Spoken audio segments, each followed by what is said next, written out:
Alrighty, welcome back to another session. And my guest speaker here is Jennelle McGrath. She's the CEO of a company called Market Veep. And we continue talking about automation, operations, streamlining operations and stuff like that. And so this is exactly what we're going to continue with. Jennelle, the floor is yours. Awesome. Thank you so much, Natalie, for the invite and for configuring all of this organization. I will get going here and make sure I'm cognizant of the time. So wonderful to be here. I'm going to drop in the chat here my email as well as the link to all of these slides so that you can grab them at any point if it later on that you would like them. Feel free to at any point in this jump in. It doesn't necessarily have to be me just talking and talking. So feel free to put any questions in the feed. Otherwise, I will get moving here. So essentially, the goal here is to figure out best ways to save and gain 100 to 300 in ARR.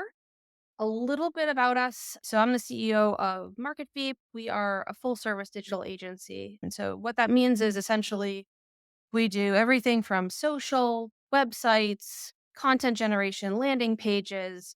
We're a Google partner, Facebook ads, LinkedIn ads, all of the traditional digital things, as well as things like trade shows. The big difference is that where we live and exist is looking at business processes and really streamlining through using automation within HubSpot.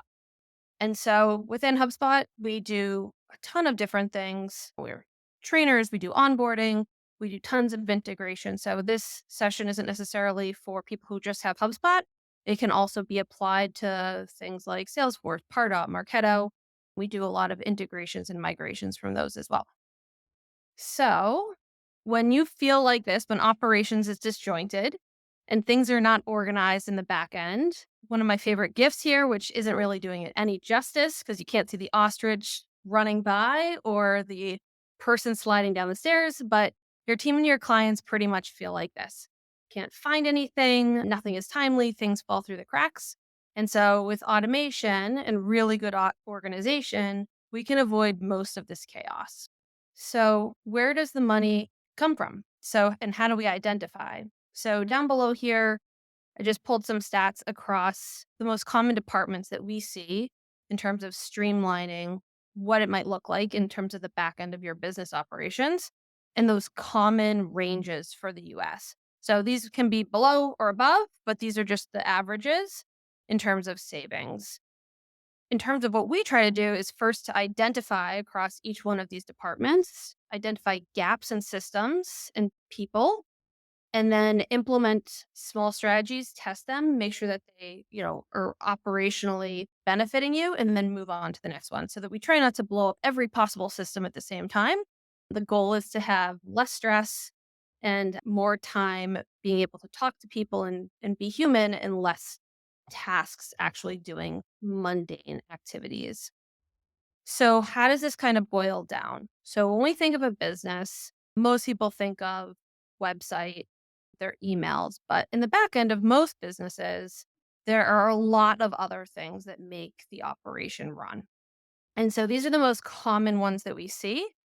The best way to operationalize and streamline everything is to make sure that everything is connected and integrating, talking to each other. That's how we can get the most data. It's how we can set more triggers. It's how we can have clear transparency across departments. And so with each one of these are just some examples, but I know with HubSpot, there's hundreds and hundreds of different applications that we can integrate in.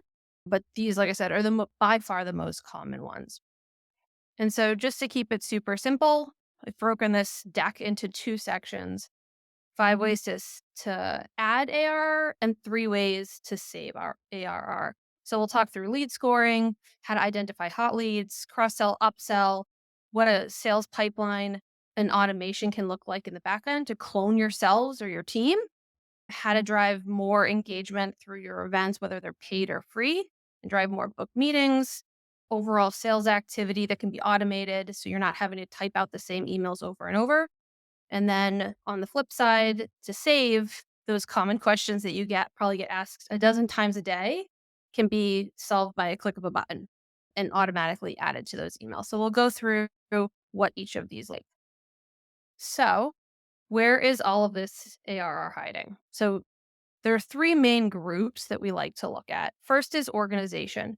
So if we think back to the bubble slide, all of those disproportion areas where data is living, they're not always talking to each other. So if we think about if they could talk to each other either bidirectionally and push information both ways, or even single directionally in a lot of ways, it would give transparency not only to each of the platforms so that they can see what the arms and legs are doing, but also to different departments within your team. And so when things are not organized and disjointed and not talking, we end up with things like bad data, overall data hygiene. Somebody's last name is different in this system versus in their billing system.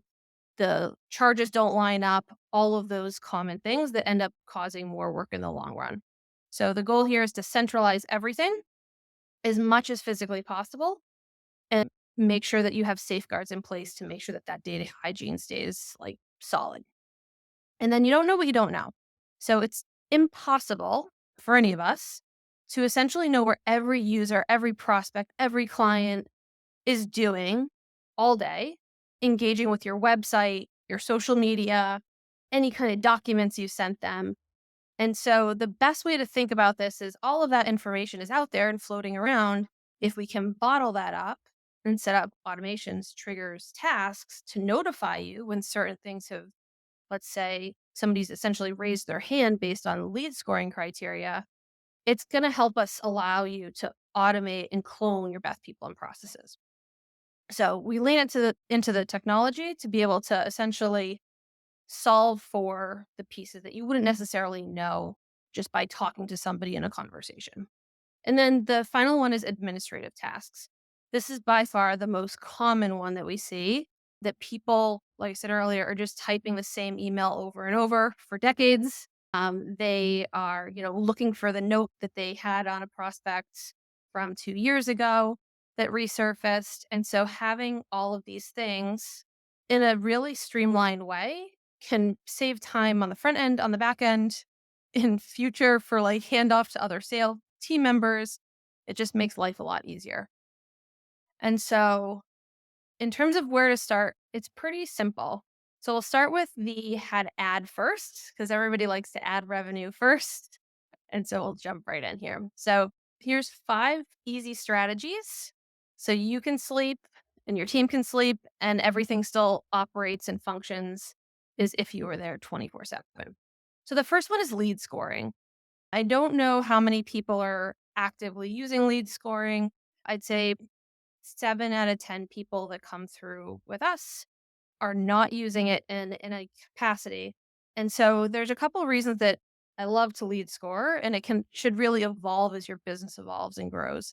So helps with, making sure that the people that you're spending time and energy on, because there's only so many hours in the day, that those people are really the best fit for your business. The clients that, are going to give you the most revenue, that are going to be easy to work with, that have a relatively fast close cycle, and that make your team, working with your team, it's a pleasure to work with. So identifying those through lead scoring can make life not just from the initial sale standpoint better, but the overall like engagement for the lifetime of that client. And so the way to really make this work, the first piece is to make sure that we have accuracy of the data. So if you have data that needs to be, cleaned up a little bit, whether that is, like I said earlier, in multiple places, that's really the first step because we want to make sure that anything that we score against is going to really be giving us accurate information. The most common things that we consider when we look at lead scoring: revenue size, team size, how often they've been on your website, number of emails they've clicked on or opened, if you've had meetings with them. All of that is trackable within HubSpot and we can actually score against it. So you'll wake up and you get essentially an email that says Joe Smith has increased their lead score and he is now a hot lead. Please follow up. And that's just one of the ways. We can use those lead scores to trigger a whole bunch of other things, which leads into cross-selling and upselling. So those people here who are a good fit, we think about revenue as being one of the primary things as a driver to identify if they can, let's say, afford services. Excuse me. Here's a short workflow on the right. So the system essentially is going to take that information and say, okay, if they've met a certain threshold, let's serve them up, this unique program. Example might be maybe you have a program that is for teams of a certain size or a revenue size or a certain industry, and you want to send them something unique compared to a solopreneur and have completely different pipelines and funnels depending on what those properties that you deemed are high value clients. And so this can all be done in the back end. You don't have to necessarily be reaching out to them one to one, getting on a phone call, trying to figure out if they're ready to buy or not. All of it can be triggered through email, task assignments to team members, and even assigning other people if they need a follow-up call. These things, the most common ones are persona based. So if it is a certain job title, certain industry, my favorite with this one is lead scoring because it really fine tunes and makes sure that who you're going to spend time with to cross sell and upsell to has the greatest likelihood to close. Third strategy here is sales pipelines. Mm. The sales side is by far one of my favorites because I think it's a lot of times underutilized. So most companies that we see, they'll come in, they will have one master pipeline. And so when we think about automation and all of the stages that somebody will go through as they go to purchase from you, somebody that is, let's say, going to do a one-on-one coaching session is going to have a completely different sales cycle than somebody that is going to be in, let's say, an event or a group program that you run. And so each of those additional stages, if they are separated into unique pipelines, allow us to trigger completely different events to happen. It also allows us to do before, let's say, a teammate goes to move somebody from one deal stage to another to serve up this little pop up on the right with qualifying criteria. Excuse me. So things like what are the next steps? What kind of deal is this? What is, the new deal amount? And each stage can have completely different questions depending on your unique sales cycle, but it helps make sure again that everything remains organized and each of those programs can trigger unique events off of them. So by far not saying to have, 10 pipelines. We've also had people come in and have that, and we whittle them down. The other one that we commonly see is people who have territories, which in this case is really not a great use case. Oh, thank you, Sean. And so the pieces here is just an example. The next one here, so this is on the front side, what a pipeline would look like from your team or your side when you're reviewing like on a daily basis. Here's what the automation looks like on the backside. And so this is I made it in a demo portal. So just imagine that these are a little bit more fine tuned and unique.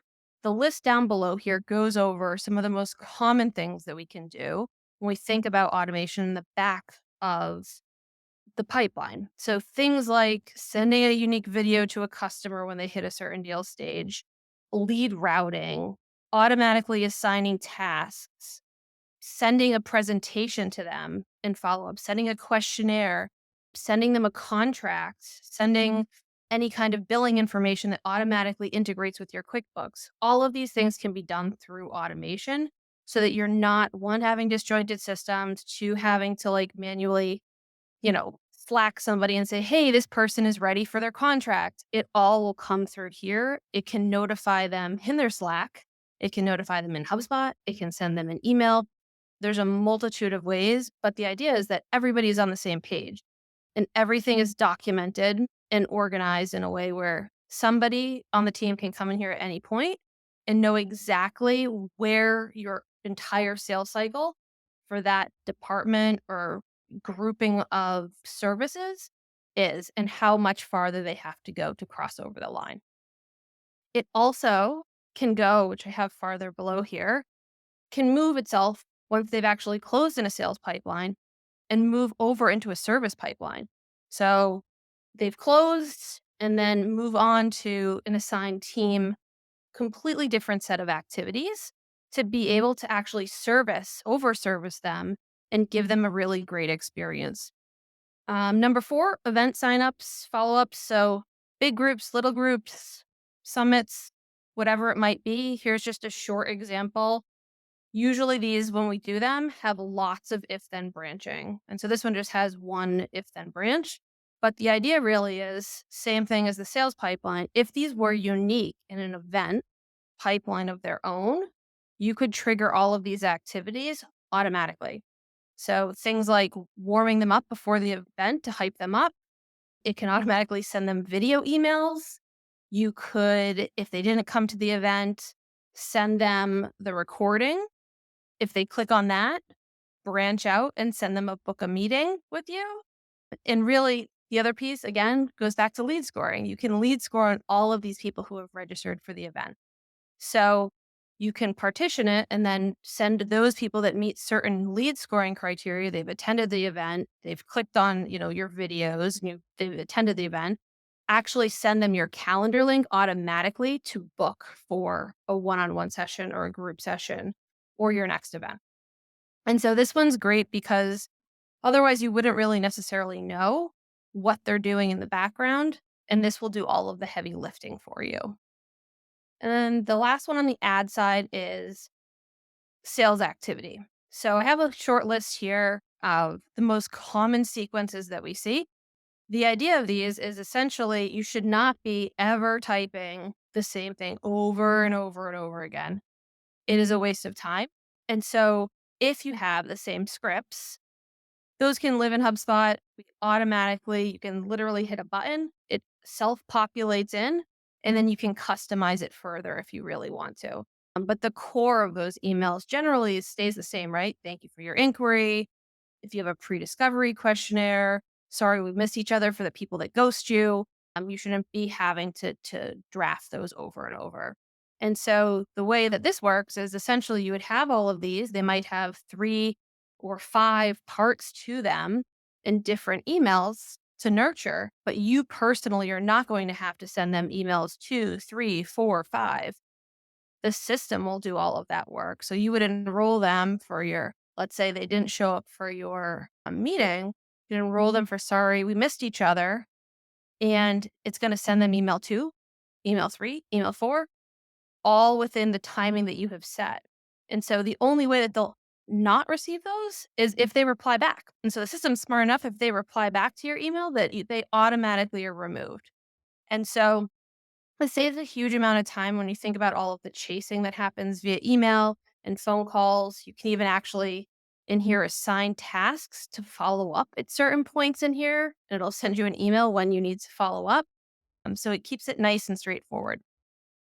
And then on the save side, excuse me, chatbots and knowledge bases are one of the things that we see really underutilized. So typing out the same responses over and over, how does your pricing work?